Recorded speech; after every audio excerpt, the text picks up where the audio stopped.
Ma'am, you'll need to order something or give up the table to a paying customer. The older woman glanced up from her menu, but her gaze didn't seem to land on Nora Vance, the manager, standing over her. "I just need another minute," she said. Nora crossed her arms. The Amber Hearth Cafe would fill up soon, and this woman had been sitting alone at table 7 without ordering anything. Her black coat hung loose on her frame. Her gray hair looked uncombed. Her face was drawn, her eyes puffy, and one hand shook slightly against the menu. To Nora, she looked like someone who had wandered in out of the cold, hoping nobody would notice she couldn't pay. "This isn't a shelter," Nora said flatly. "I need you to go." At the next booth, Marcus Reyes paused mid-cut on his daughter's breakfast. Marcus was 40, a widowed father who'd raised his 8-year-old Lily alone since her mother passed 3 years earlier. 8 months back, he'd also lost the refrigeration job he'd held for 13 years. Since then, delivery runs and odd repair jobs had barely covered rent. That morning, he had $18.60 left after filling his tank. The single skillet breakfast in front of him and Lily was already a splurge. 2 eggs, a bit of sausage, potatoes, 2 slices of toast. Marcus had told Lily he wasn't hungry, so she'd eat without worrying about him. Lily sat across from him, a yellow knitted scarf wound twice around her neck. She'd been watching the older woman since she'd walked in. "Dad, she's shaking," Lily whispered. Across the aisle, the woman slowly pushed back her chair. "I understand," she told Nora, her voice carrying no anger, only fatigue. She buttoned her coat with unsteady fingers and turned for the door. Lily looked at her father. "She can have some of mine." Marcus watched the woman take one slow step, then another. He knew what it felt like to walk out of a place while pretending the shame didn't sting. "Ma'am," he called. She stopped. Marcus pulled an empty chair toward their table. "You're welcome to sit with us." Nora's expression hardened. "Mr. Reyes, she hasn't ordered anything." He met her eyes. "She's sitting at a table that's already been paid for." The older woman looked between Marcus and Lily. "You don't have to do this," she said. "I know." That answer made her pause. Marcus waved down a passing server. "Could we get one more bowl, please?" Nora stepped closer. "You can't turn one meal into free service for the whole cafe." "We're not asking for another meal." Marcus carefully split the skillet, a small portion for Lily, a smaller one for himself, and the rest into the empty bowl. Lily moved a piece of toast from her own plate onto the woman's. Then she slid out of the booth, unwound the yellow scarf from her neck, and walked around the table. "You can borrow this," she said, "until your ride gets here." The woman stared at the scarf. For the first time, something cracked through the blankness on her face. "My ride?" Lily nodded. "For real, my dad says nobody should wait outside when it's this cold." Marcus had never said those exact words, but he didn't correct her. The woman let Lily drape the scarf over her shoulders. It was warm from the girl's neck. "Thank you," she whispered. Lily climbed back into the booth. "I'm Lily." The woman touched the edge of the scarf. "Eleanor." Marcus slid the bowl toward her. "I'm Marcus." He had no way of knowing that the woman now wearing his daughter's scarf still controlled the company that had destroyed his professional reputation. Eleanor studied the small portions in front of them. "You were already splitting this." "We still are," Marcus said. She noticed his glass of water, no coffee, no second plate, no side order.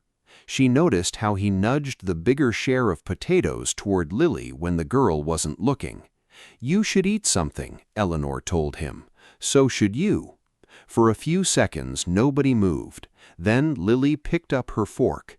"It gets cold fast." That pulled the faintest smile out of Eleanor. They started eating. Outside, a late November wind pushed dry leaves down the avenue. Inside, the cafe smelled like coffee, butter, and cinnamon. Eleanor took one bite of egg, then set her fork down. Her eyes welled up. Lily glanced at her father, unsure if she'd done something wrong. Marcus shook his head gently. Eleanor pressed a napkin to her mouth. "I'm sorry." "You don't have to be," Marcus said.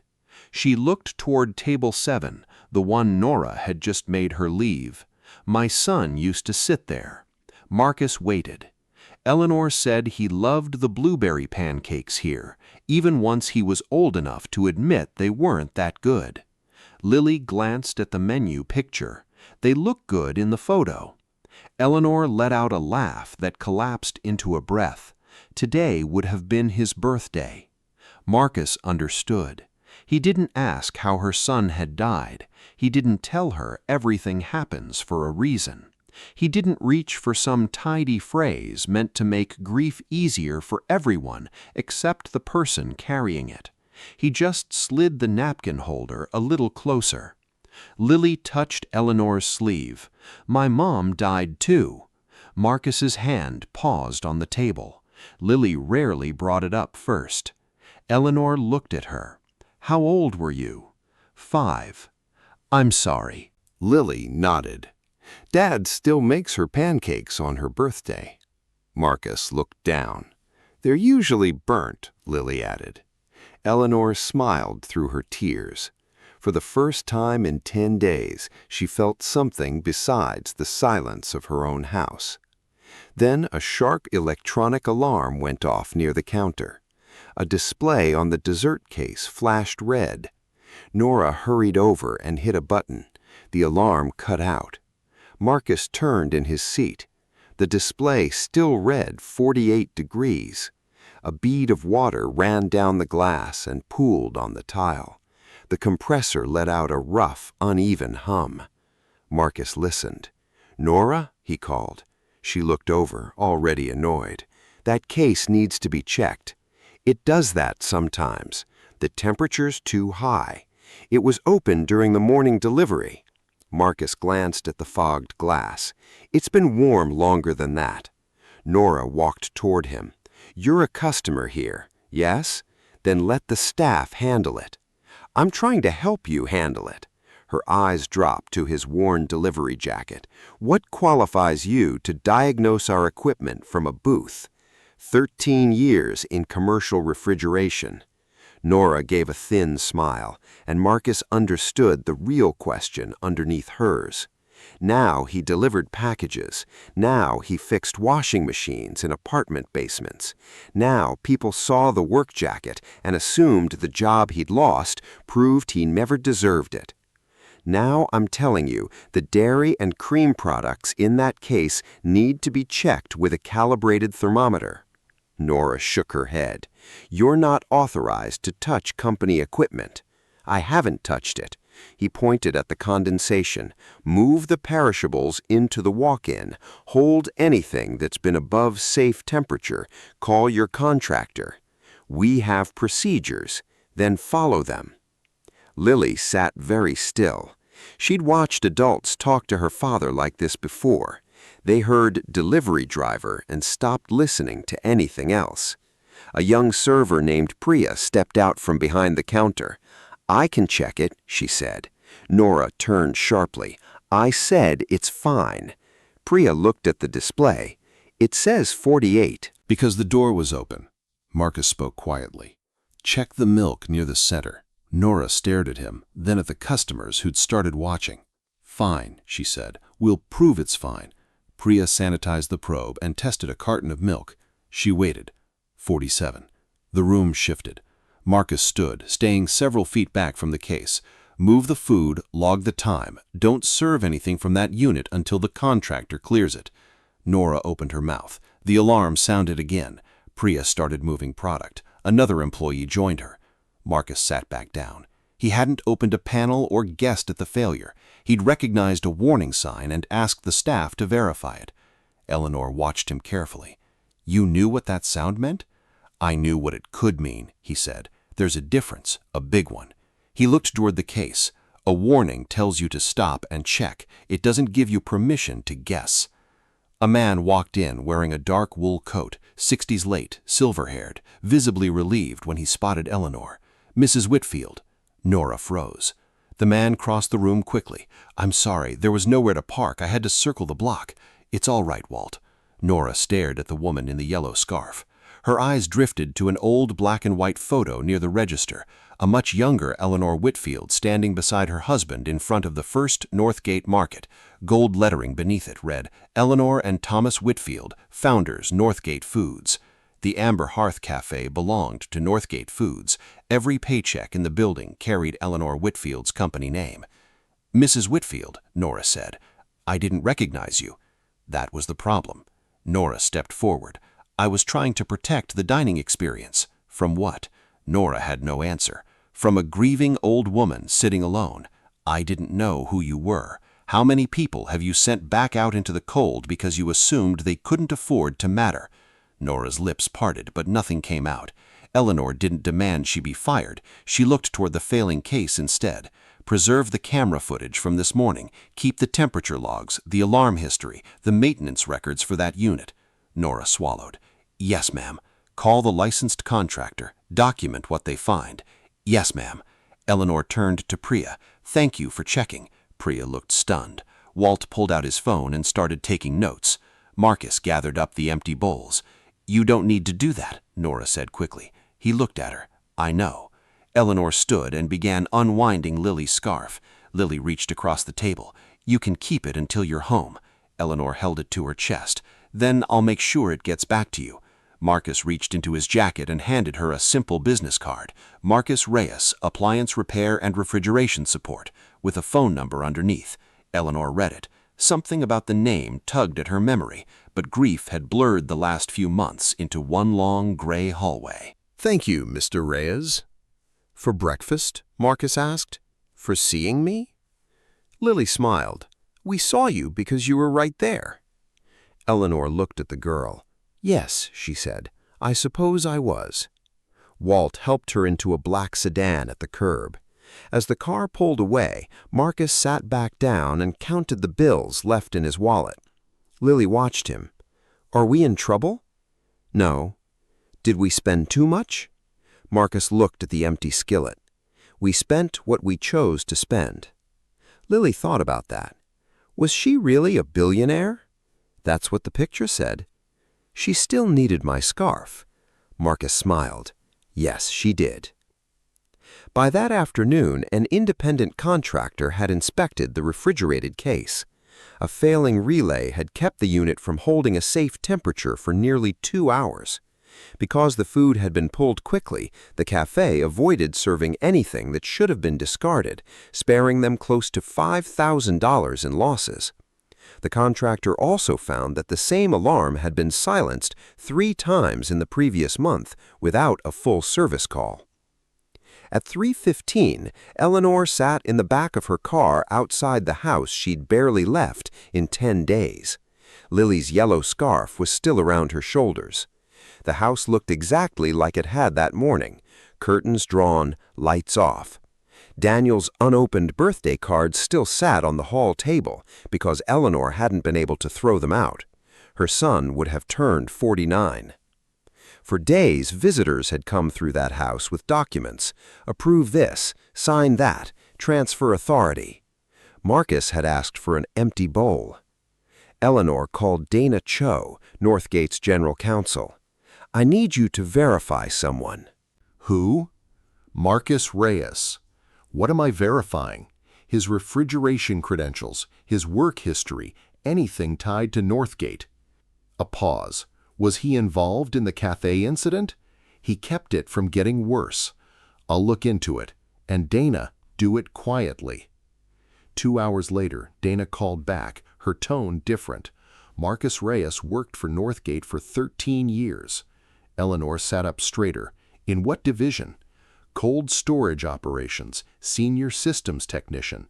"Why did he leave?" "He didn't leave. He was terminated 8 months ago." Eleanor looked down at the scarf. "For what?" "The file says insubordination and failure to support management direction." "Any safety violations?" "No." "Attendance issues?" "No." one written warning shortly before termination for refusing to sign a commissioning report. Eleanor felt a memory surface. Months earlier, Daniel had mentioned a technician caught in a dispute over a new cold storage facility, said the man might have been punished for refusing to sign off on something. Daniel was already sick by then. A nurse had come in, and the conversation had ended there. Eleanor had never followed up. Who signed the termination? Dana hesitated. Victor Strawn. Victor was Eleanor's nephew. He'd become acting CEO after Daniel entered the hospital. Since the funeral, he'd called daily, asking when she'd approve the transfer of voting authority. Pull the full file.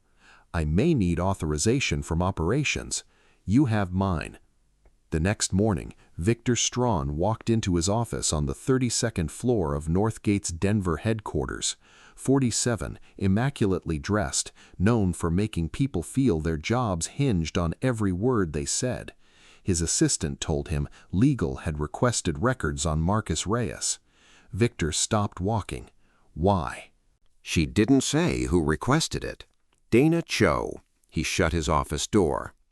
8 months earlier, Marcus had delayed the opening of a regional cold storage facility by refusing to sign off on the final report. The project was behind schedule, vendors threatening penalties, investors promised an opening date. Marcus had said the temperature data wasn't stable enough to prove the system could hold under a full load. Victor had called it excessive caution. When Marcus wouldn't soften his conclusion, Victor pulled him from the project, then from the company. Victor had considered the matter closed, until now. He called Eleanor. She answered on the 5th ring. "Aunt E, I heard you went to the cafe yesterday." "I did." "You should have told security." "I had Walt." "It wasn't safe. You haven't been eating." His concern sounded smooth and rehearsed.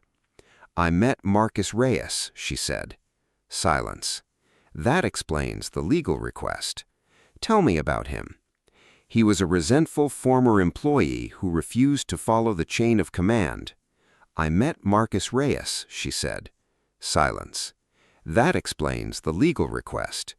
Tell me about him." "He was a resentful former employee who refused to follow the chain of command. He recognized a refrigeration failure from across the restaurant. That doesn't change what happened. What did happen? He delayed a major project and undermined leadership in front of contractors. What instruction did he refuse? To revise an unnecessarily alarming report. Was the report wrong? It was incomplete. That's not what I asked. Victor walked to the window. "Aunt E, you're grieving. Reyes saw you in a vulnerable state and attached himself to you. He didn't know my name. He says he shared the only meal he could afford with me. That kind of gesture creates emotional leverage. His daughter gave me her scarf. Children can be persuasive." Eleanor closed her eyes. "I want the full file. You have people for that." "Yes, they're already working on it." She hung up. That evening, Marcus was under an apartment building replacing a washing machine drain pump when his phone rang. "Mr. Reyes?" "Yes." "This is Eleanor Whitfield." He sat back on his heels. "Did the scarf make it home?" "It did. It's the warmest thing in my house." He waited. "The contractor confirmed your warning about the refrigerator." "I'm glad they caught it." "I also learned you worked for Northgate." His hand tightened around the phone. "I did. Why didn't you tell me?" "You were eating breakfast." "That's not an answer." "It's the one I have." Eleanor stayed quiet. Marcus wiped grease off his fingers with a rag. "I didn't help you because of your company. I didn't even know it was your company until your driver walked in." "And after you knew?" "I wasn't going to bring up my personnel file in front of my daughter." "I'd like to hear what happened, with my lawyer present." "Yes." "At my headquarters, Dana Cho's office, neutral location. The meeting will be documented." Marcus considered it. He'd spent 8 months avoiding Northgate, avoiding former co-workers, avoiding the building where security had watched him pack 13 years of his life into a cardboard box. "What do you want from me?" he asked. "The truth. And if it embarrasses your company, then the company should be embarrassed." Marcus looked at the broken pump on the floor. He thought about Lily asking if they'd have to move again. He thought about job applications asking whether he'd ever been fired for cause. "I'll be there." 2 days later, Marcus walked into Dana Cho's office in his cleanest work shirt. Eleanor was already seated at the conference table. Lily's scarf sat folded beside her. Dana sat across from them with a laptop and a recorder. "This is a fact-finding meeting. It is not a job offer, a settlement, or a promise of corrective action. I understand." Dana walked through his employment history. 13 years, no safety violations, strong reviews, 2 promotions. Then the Eastbrook Cold Storage Project. A subcontractor had installed cheaper components instead of the models specified in the design.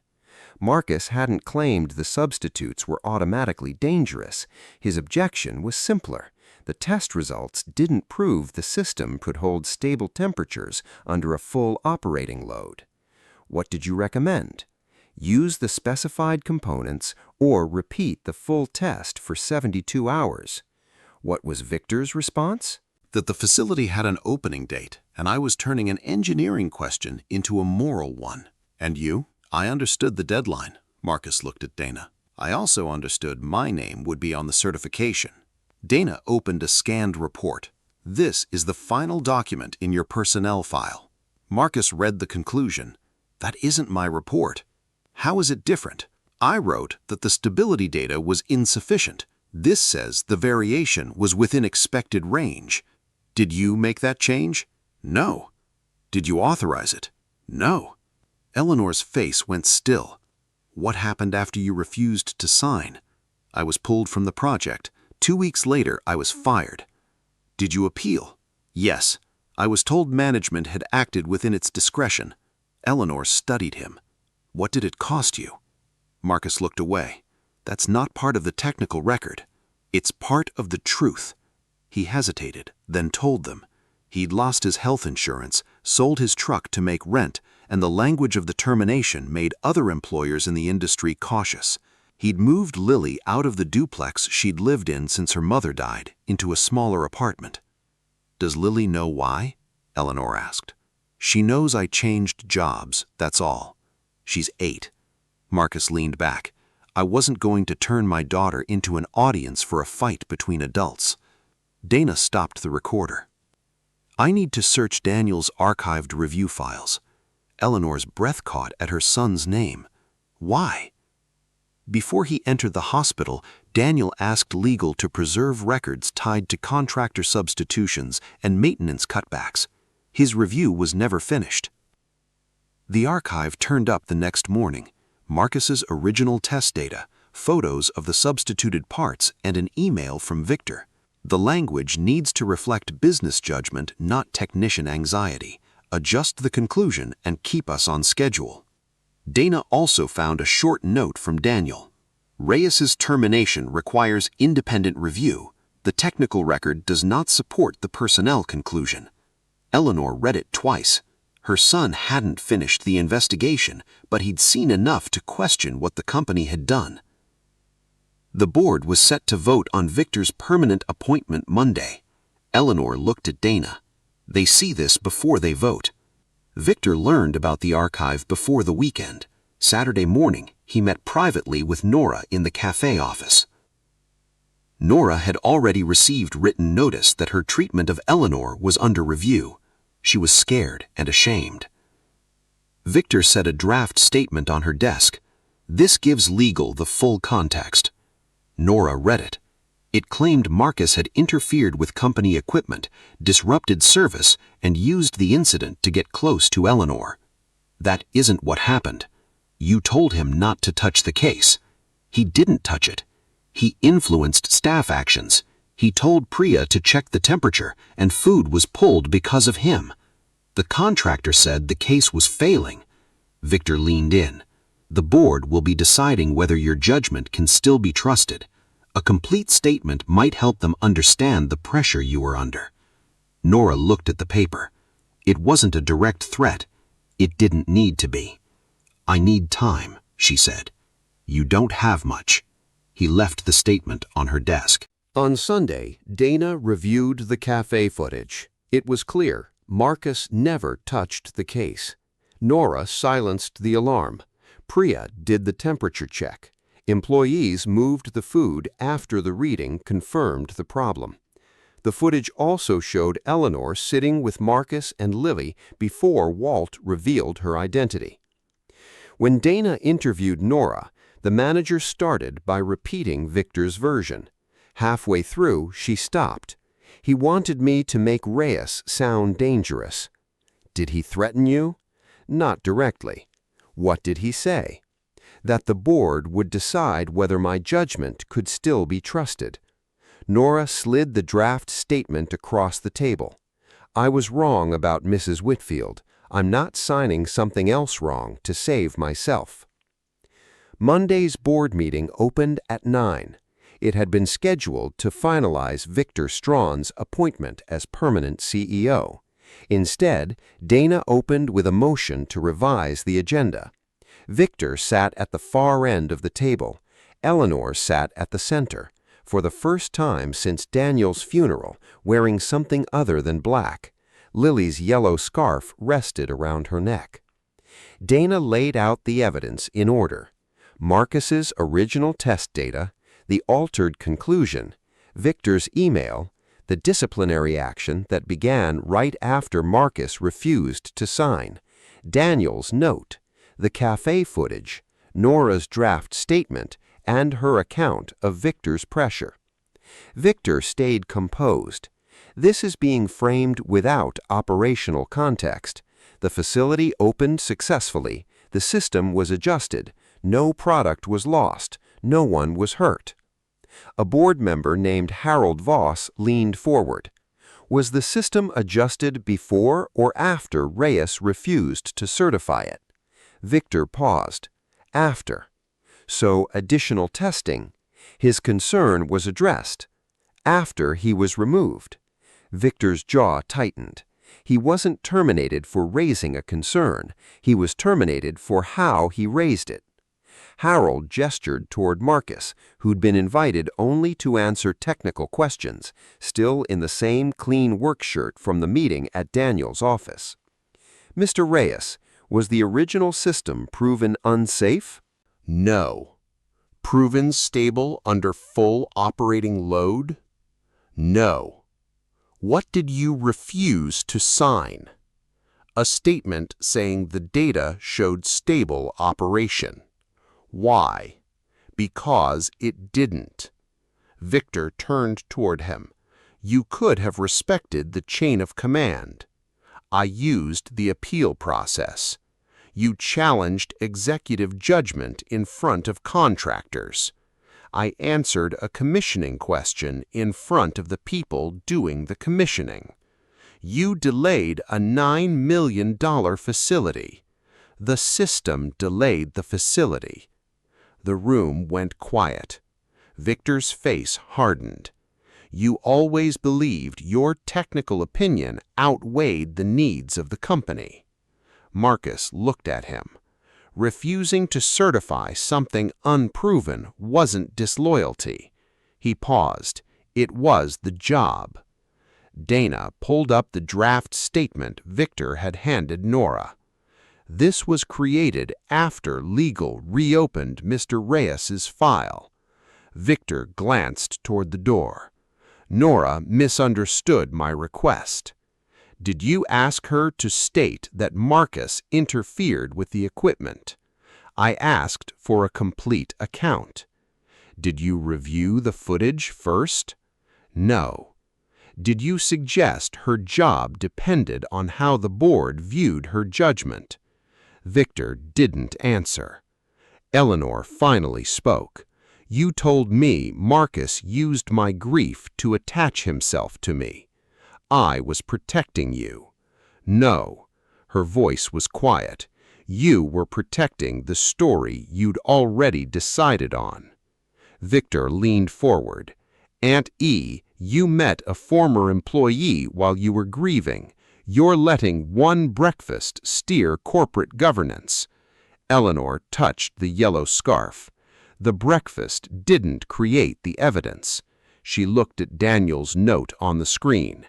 It made me willing to see it. The board went into executive session. Marcus waited alone in an empty conference room, not knowing whether his record would be corrected, not knowing whether the company would offer anything beyond regret. His phone buzzed. A message from Lily. Did the truth win yet? Marcus stared at the words, then typed, "They're still deciding." 23 minutes later, Dana walked in. The board has suspended Victor Strown from all executive authority pending an independent investigation. Marcus nodded slowly. What about the CEO appointment? Removed from consideration. And my file? Your termination is now listed as disputed pending final review. Compensation and benefits will be evaluated once the investigation closes. Marcus looked at her. That's not the same as clearing my name. No, Dana said, it's the beginning. 6 weeks later, the independent investigation confirmed that Victor had interfered with technical reporting, retaliated against Marcus, hidden contractor substitutions from the board, and pressured Nora into giving a misleading statement. The board fired him. He lost his succession bonus and any shot at becoming CEO. His remaining financial and contractual issues went to outside counsel. Marcus's personnel record was formally corrected. Northgate acknowledged that his objection had been valid and his dismissal retaliatory. A negotiated agreement restored his lost pay, benefits, and retirement contributions. Eleanor offered him a senior executive role. Marcus turned it down. He didn't want gratitude to hand him a position he hadn't earned. Instead, he accepted a 30-day independent assessment contract, reviewing maintenance records at 3 facilities and presenting his findings to a hiring panel with no members of Eleanor's family on it. At the end of it, Northgate offered him a role suited to his experience: Regional Maintenance Integrity Supervisor. It didn't make him rich. It gave him steady hours, health insurance for Lily, and work he could sign his own name to without compromise. Nora faced consequences too: a formal warning, a temporary loss of management duties during retraining, and a required review on customer treatment and food safety. Victor had pressured her, but he hadn't made her judge Eleanor by her coat. That choice had been hers. She cooperated with the investigation and apologized without asking for immediate forgiveness. On Victor's last day, he turned in his access card and gathered his remaining files. He ran into Marcus in the corridor on his way out of Dana's office. Victor looked older without the authority he'd spent years chasing. Neither man spoke at first. "I thought you were trying to embarrass me." I was trying not to sign a false report. I know that now. Marcus waited. Victor glanced toward the closed boardroom doors.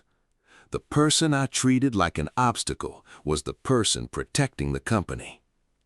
Marcus's expression didn't change. Knowing it doesn't repair it. No. What I do next might. Victor nodded. He didn't ask for his job back or demand forgiveness. He kept cooperating with the audit and handed over every record investigators asked for. Eleanor slowly returned to public life. The grief didn't vanish. She still woke some mornings reaching for the phone before remembering Daniel would never call. But she started visiting Marcus and Lily, first just for dinner, then for Lily's school music program, then for a Saturday science fair where Lily built a cardboard model of a refrigerated truck and proudly announced that warm milk was bad business and also gross. Eleanor laughed harder than anyone in the room. One evening, she sat at Marcus's kitchen table mending a loose seam in the yellow scarf. "Grandma E, you missed a spot," Lily said. The room went quiet. Lily looked up. "Is that okay?" Eleanor's hand stopped moving. "Yes," she whispered. "That is very okay." Northgate restored the community meal program Daniel had once championed. Customers facing hardship could request food discreetly. No one had to explain themselves in front of a crowded room. No one was filmed for advertising. No employee was allowed to turn someone's hunger into company publicity. A small brass bowl went up near the register. Every Amber Hearth Cafe, customers could contribute quietly, and Northgate matched the donations every month. The first bowl went in at the original location. Several months after the morning that changed all three of their lives, Marcus, Lily, and Eleanor came back to the cafe. The wind outside was sharp, but the sky was clear. Nora met them at the door. "Good morning, Mrs. Whitfield." "Good morning, Nora." Nora looked at Marcus. "Mr. Reyes?" Then at Lily. "I like your scarf." Lily smiled. "It's warm." They sat at table 7. Marcus ordered 3 full breakfasts, blueberry pancakes for Eleanor, eggs and toast for Lily, coffee and a skillet for himself. When the food came, Lily eyed the portions and grinned. "This is way more than last time." Marcus nodded. "Things are better." Lily glanced toward the brass community bowl by the register. A folded card beside it read, "No one should have to prove they deserve a warm meal." She slipped out of the booth and came back carrying an empty bowl. Marcus raised an eyebrow. "What's that for?" Lily set it in the center of the table. "In case somebody needs it." Eleanor touched the yellow scarf around her shoulders, the same scarf a little girl had given her back when no one knew her name. A few minutes later, an older man walked in alone. His coat was thin, his hands red from the cold. He stood near the register, studying the prices, not sitting down. Lily looked at Marcus. Marcus looked at Eleanor. Eleanor lifted the empty bowl. Then she waved the man toward table 7.